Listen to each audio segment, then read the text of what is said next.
on my coffee table. I'm gonna reach for it. Boom.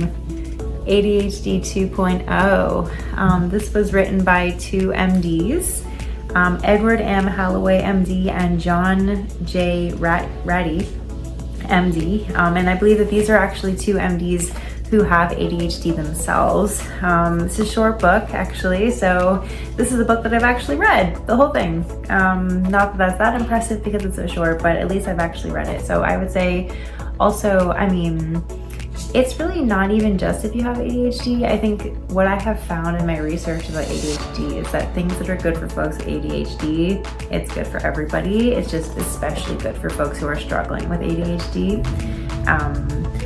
But yeah, it's just chock full of just, some of it is just like information about how the brain works a little bit differently with ADHD, and how some things for folks with ADHD are just more difficult, just like kind of like task switching, and how there's always like a mechanism going for folks who have ADHD that is trying to kind of like pull them away from the task that they're trying to engage in.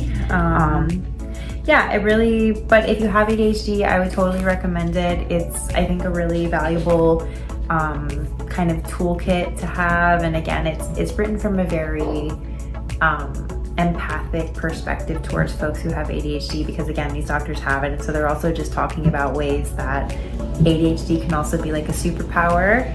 It's not just a weakness, kind of like what I was saying before about folks who have who are highly sensitive people. Again, ADHD can be a beautiful thing, and you can be somebody who can really see things, notice things, maybe see things in a way, put things together in a way that other people wouldn't be able to do it because your brain functions a little bit differently.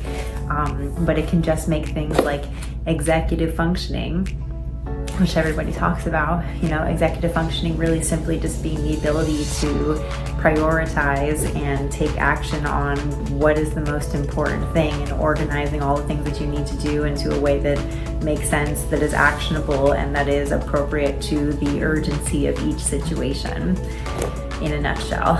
And that can be really difficult for folks with ADHD, but it can be difficult for all of us overwhelmed in this society that we're constantly feeling like we have to be doing a million things, and we never have a moment to just like rest and breathe. I mean, I'm sure, maybe I'm exaggerating. Am I exaggerating?